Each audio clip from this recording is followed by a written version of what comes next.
Hi, my name is John Wells, and I am a professor of history at the University of Michigan, and I specialize in 19th century American history.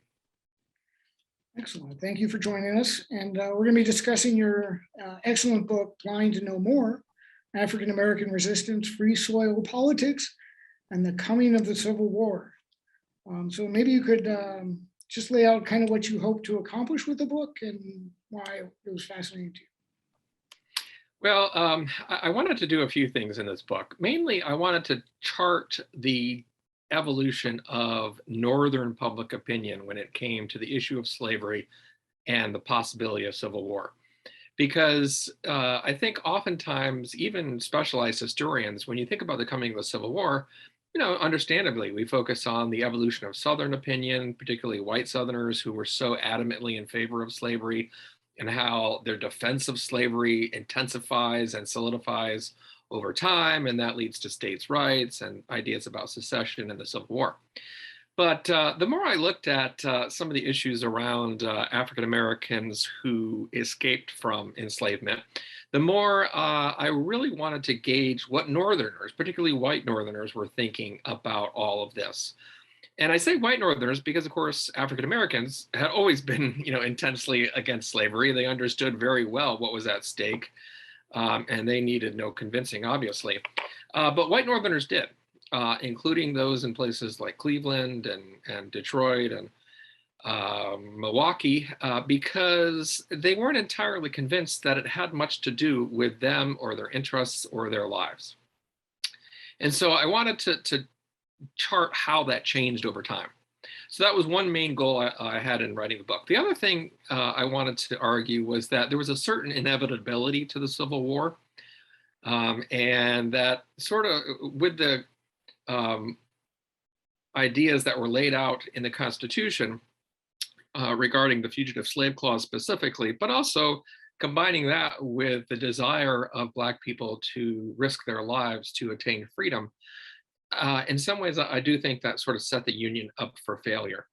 And it's not to take away everything from the genius of people like James Madison and Alexander Hamilton and the other so-called founding fathers, but it is to say that essentially when it came to slavery and when it came to African Americans running away from slavery, the founding fathers pretty much kicked the can down the road, to use a cliche, and left it for other generations to deal with. So those were kind of the thrusts I had when I was writing this book.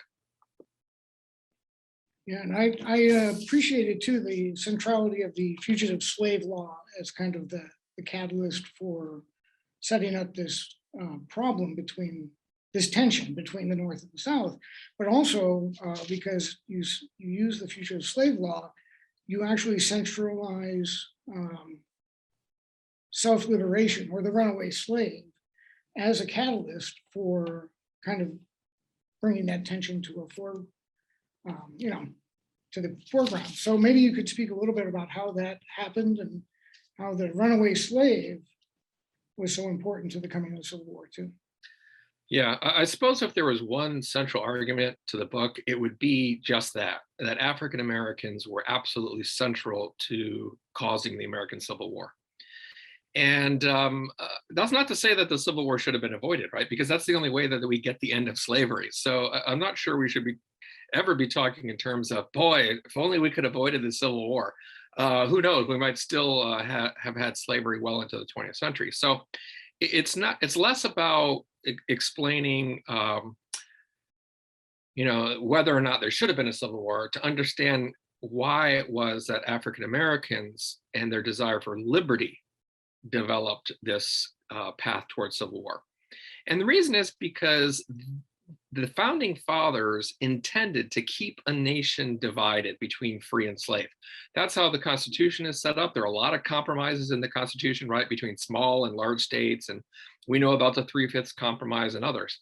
Well, there are compromises over slavery too, which essentially protect and defend that institution. We're talking about our founding document protecting and defending slavery. So when we talk sometimes about critical race theory, For historians, that's about as obvious as the nose on your face. I mean, the fact that critical race theory is undeniably true and should be taught in schools and should be articulated by people who know history.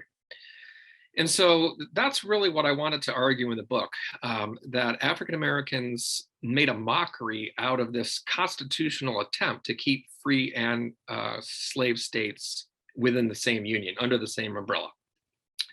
And the Fugitive Slave Clause is one example of that.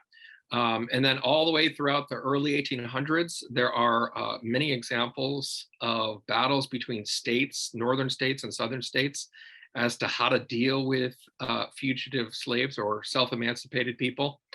And the reason why it's not a settled issue, the reason why it's a continuing festering sore in the body politic, is because the Fugitive Slave Clause in the Constitution is very vague and ill-defined. It says that northern states have a requirement, a constitutional obligation to return runaways, but it doesn't say how that's supposed to happen, right? And who's really ultimately responsible for making it happen.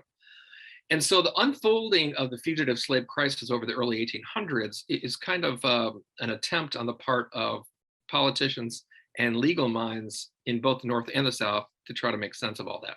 But none of that would have been necessary if Black people were content with slavery, right? I mean, if they had just stayed in South Carolina or if they just stayed in Mississippi, we wouldn't be having this conversation. But the fact that they give lie to this argument on the part of white Southerners that, you know, African Americans are perfectly happy under slavery. They're content. We take care of them. We teach them Christianity and the Bible. We feed them. If that were actually true, then we wouldn't have had the Civil War because Black people would not have run away. And it's the act of crossing this border between North and South that really creates this tremendous constitutional, legal, political tension between the North and South that leads to the war. And finally, you know, and this more direct answer to your question, because it's all such a mess in the early 1800s on how to enforce this issue of returning runaways, Congress passes arguably the worst law they ever passed, which is saying a lot. And that is in 1850, the Fugitive Slave Law, which really finally puts teeth into the Fugitive Slave Clause of the Constitution. It makes, it creates a bureaucracy, a set of marshals, US marshals and other actors who are going to now be charged specifically with facilitating the return of runaways. And it's an absolute disaster. And we can talk more about the law if you'd like, or its aftermath, but I'll leave it there for now. Yeah, I would like to get back to the law itself, but one of the things that, two things, getting back to kind of the self-emancipation, one of the things to bring up is this rights-based attack. Well, maybe we'll have to talk about the Fugitive Slave Law first, but how there were free Blacks in the North who were then being kidnapped. And this led to a whole other layer to this. So there were runaways and then there were free African Americans, and there was a kind of a mixing, as you were saying, a complete confusion. So maybe we could talk a little bit about that. Yeah, I think confusion is the right word, at least when it comes to the legal implications of all this. And you know, there were small numbers of free African Americans in the North who were born free. I mean, the populations are small, right? I mean, even in a city like New York, which is already developing and growing rapidly in the 1850s with well over 750,000 people, has only about 16,000 Black people. So the population in Philadelphia and New York and Boston, where the big populations were, are still really tiny. But those people, of course, were born free, and they had every right to expect to continue to live that way.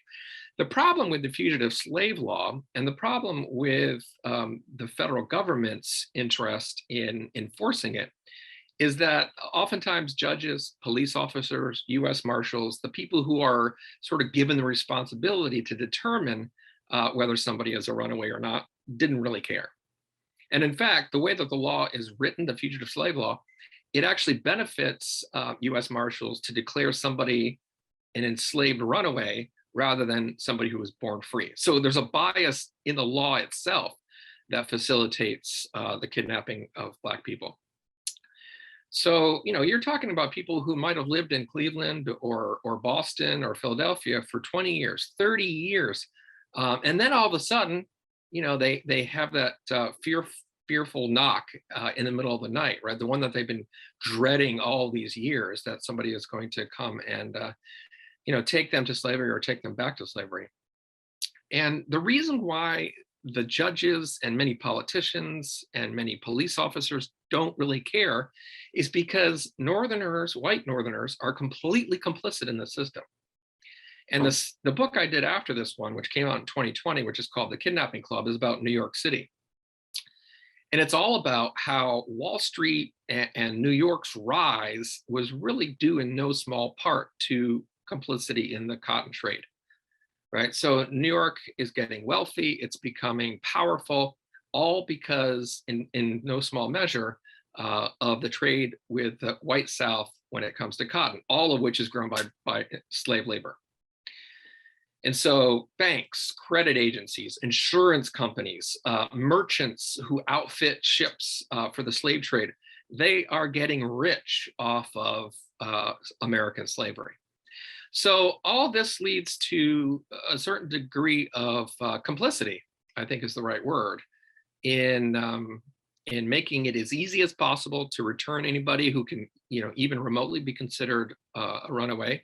And when it comes to it, sending somebody who had been born free into bondage, like Solomon Northup was in 12 Years a Slave. Yeah, that's interesting. And then the other thing that kind of struck me about this fugitive slave law is that there becomes a switch. So usually the South were arguing states' rights, and the North was the Federalists, and there was this kind of flip. And maybe you could talk a little bit about how the fugitive slave law enacted that. Yeah, that's a good point. Again, back to the Constitution, that's how our government's set up, right? To have this sort of tension between states' rights and responsibilities on the one hand, and federal rights and responsibilities on the other.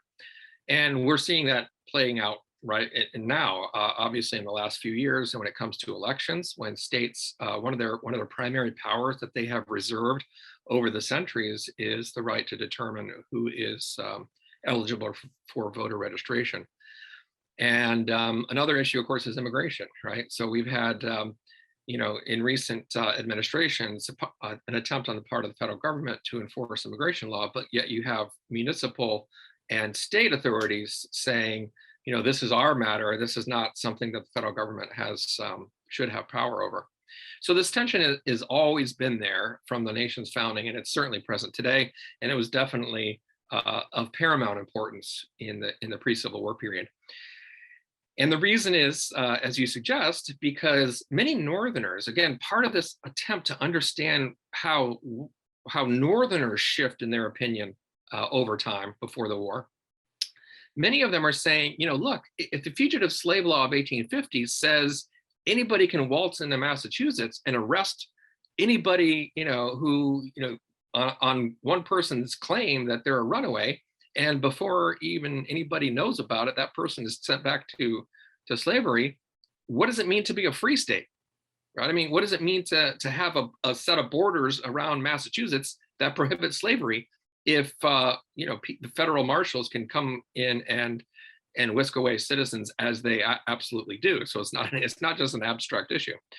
So a lot of white Northerners, again, I say white Northerners because Black Northerners are already convinced, about the importance of all this. But many white Northerners are coming to the conclusion that there's something wrong with the Constitution, right, itself, that they don't want to engage in this compromise any longer that requires them to be participants in the return of runaways. And so they developed this interesting sort of Northern version of the states' rights argument that we quite rightly historically associate with the South, but with sort of a free state version of it. And then you have on the other side, as you quite rightly pointed out, John, this issue of the federal government. because the president and Congress have basically said this fugitive slave law, which is part of a bigger set of laws called the Compromise of 1850, is our final word on slavery. We're sick of dealing with the controversy. We don't want to be troubled by it anymore. It's been a thorn in the side of the Union since the founding of the country. We're going to solve this problem once and for all, and we're going to make Northerners adhere to their obligation under the Constitution to return runaways. And so politicians in both the Congress and in the executive branch are determined to enforce the law. So right after the Fugitive Slave Law is made public in 1850, just as white Northerners are saying, hey, wait a minute, this seems like it's open season on our citizens in our states. You have the federal government saying, we're going to enforce it. And they actually consciously go into every major city and demonstrate federal power over this issue. They make it clear in Boston, New York, Philadelphia, everywhere that they're going to enforce the law, and they mean to do it, no matter how many Northern protests develop over the controversial law. So it's a really interesting, like you say, sort of switch or turning on its head of how we think about federal-state relations historically. Yeah, and I want to get to, I want to talk about some African-American tactics to stop this, and like the mobbing and that sort of thing. But before that, I'd like to talk about this, something that I didn't have much knowledge of before reading the book, is this Northern secession movement that came about, and the compensated emancipation, which I have heard, that's something that I think is a little bit more well known. But you could talk about those two, and then we'll get to the kind of African-American resistance as a wrapping up. Yeah, so sort of the most extreme version of Northern angst over the Fugitive Slave Law results in a lot of abolitionists and a lot of white Northerners, many of whom previously had not really given slavery much thought, or maybe have in the past claimed, well, slavery is a problem in South Carolina and Florida and Texas. It's why should I worry about it up here in Maine? The Fugitive Slave Law forces them off the fence, right? I mean, it sort of obligates every free state to be active participants in the return of runaways. So no longer is it even credible to say, I'm a Northerner, slavery has nothing to do with me. So it's literally being brought to their doorsteps. And the more over time that kind of philosophy hardens, it does develop into a small but pretty vocal secessionist movement among Northerners who say, look, the politicians are right. The constitutional compromise over slavery is wrong. I don't want to adhere to it anymore. Let the South, go on its own and form its own country. We don't want to deal with being complicit in slavery anymore. So they had their own secession movement. It breaks out in different cities in the North: Utica, New York; Buffalo, New York; Cleveland, Ohio; and Worcester, Massachusetts. There are active meetings where people say, we need to withdraw from the Union ourselves, because what the Union represents now is an evil compromise with an unjust institution. And, again, not talking about a majority here. I wish I could say, John, that represents 12% of the Northern population or 6% of the Northern population. We don't know. There's no Gallup polling. There's no real data that can tell us exactly how many people would have embraced this notion of a Northern secession, but it's small. I mean, it's quite tiny. But like I said, they're quite vocal and adamant about what the Constitution represents now, which is a compromise with the devil in their minds. In terms of compensated emancipation, there are these last-ditch efforts, even after it's clear that no more compromise is really going to be possible. There are a few political actors who believe that maybe we should engage in one last attempt to stave off civil war. And compensated emancipation is one possible way to do that. And as it suggests, what you would do under this proposal is end slavery, but compensate the slave owners for the tremendous loss of property and money that that would represent.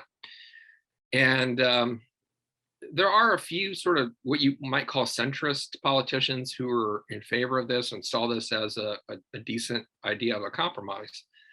But one, white Southerners would never have accepted that. I mean, there's no indication that white slave owners would have accepted any kind of form of compensated emancipation. On the other, in fact, it's just the contrary. They're as adamantly in favor of slavery in 1860 and 61 as they ever have been. And their reaction would be, why would we, what's wrong with slavery? There's nothing wrong with it. Quit saying there's something wrong with holding, other people in bondage. All the great civilizations of America, of world history, the Egyptians, the Greeks, the Romans, they were all slave societies. So now all of a sudden you're saying there's something wrong with it.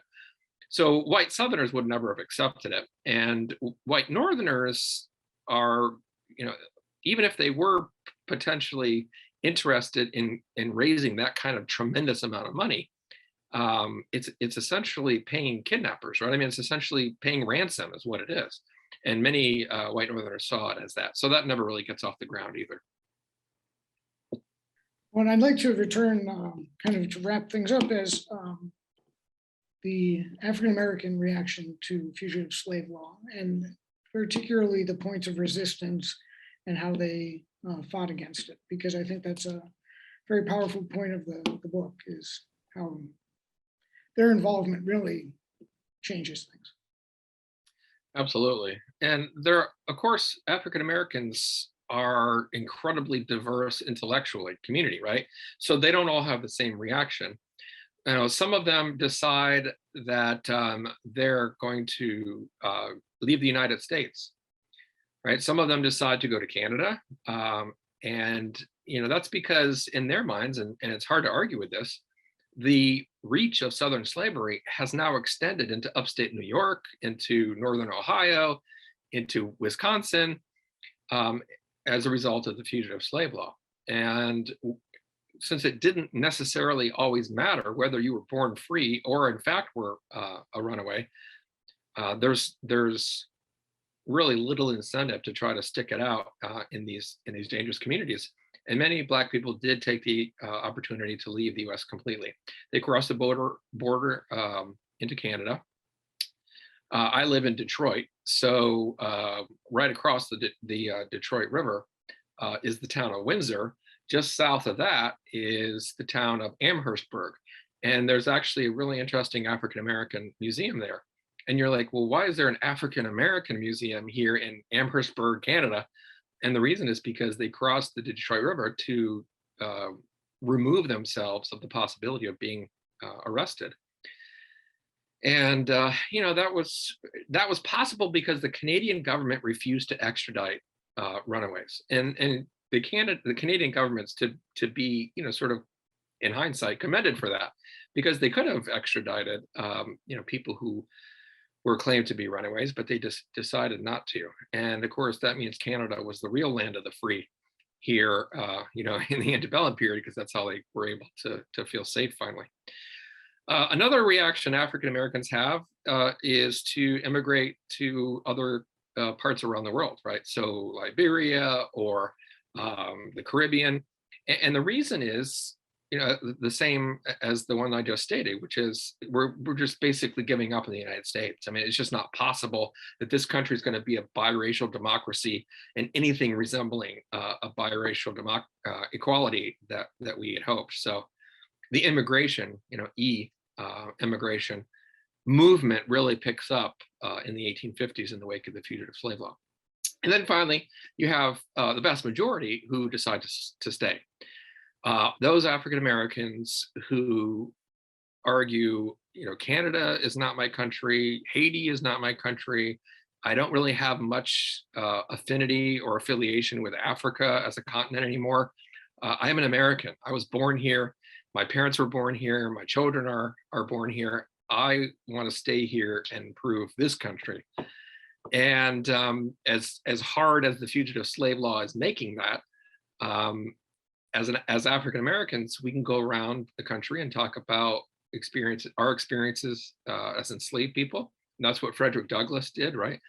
and many others, sort of drumming up public support for the abolitionist cause and influencing very directly and very powerfully what I've been talking about up to this point, which is the shift in Northern public opinion, right? So it's not as if African Americans are just sort of sitting idly by and waiting for white Northerners to, you know, um, come to Jesus. I mean, it's more that they're constantly writing, they're publishing pamphlets, they're writing novels, they're giving speeches, in all of an effort to support the evolution of Northern public opinion against American slavery.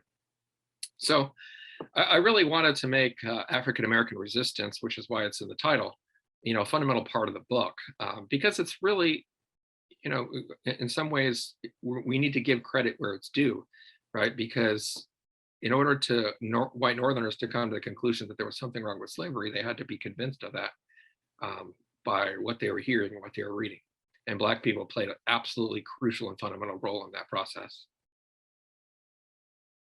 Yeah, that's great. One thing I did want to touch on before we go is this idea that it's not an idea, it happened.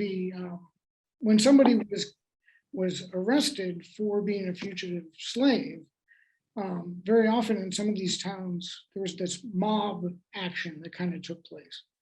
And I would like to cover a little bit. Maybe we could talk to. Sure. Well, in terms of direct legal action, there are relatively few avenues open for Black people. I mean, they can petition the government, which they did. They can work with white lawyers, which they did, to help somebody who has been accused of being a runaway. And yet the legal system, the political system, the financial system, I mean, there's just this mountain arrayed against their interests. And so sometimes they take extra legal actions and use their passion and their numbers to overwhelm court proceedings that are intended to decide whether somebody is free or not. And at least having court proceedings, was a bit of an advance. I mean, in the 1830s, for example, in New York, there was no trial by jury. I mean, you could have been arrested as an enslaved person in the middle of the night, and within 2 hours, before your family even knows you're missing, be sent into Louisiana slavery. And so the institution of jury trials in these cases are really an important advance. But even then, there's no way that Black people could even expect or hope for sometimes any kind of balanced adjudication of their cases. So oftentimes they would simply take over the court, right? I mean, they would mob the court, bust open the doors, take in hand the person who was accused of being a runaway, and take that person into the Underground Railroad. Ultimately, usually across the Canadian border, if they were able. So it's no surprise that Black Northerners would have resorted to such tactics, given the fact that they could hardly hope for any kind of, legitimate justice in the formal court system, and they recognize that fully. That's excellent. Yeah, thank you. And I think if you have nothing else or any final comments about the book, or maybe you want to plug your other book, that would be great too. Yeah, sure. This book came out in 2019. It's called Blind No More. But then I had one come out in 2020 with Nation Books, which is called The Kidnapping Club. And it's about New York City before the Civil War. Particularly this really interesting guy named David Ruggles, who I think as a Black activist, he really needs to be much better known among the American reading public than he is today. So if somebody's interested, they can pick that up. It's coming out in paperback. I'm not exactly sure what the date is, but pretty soon it's coming out in paperback. So it'll be even more affordable.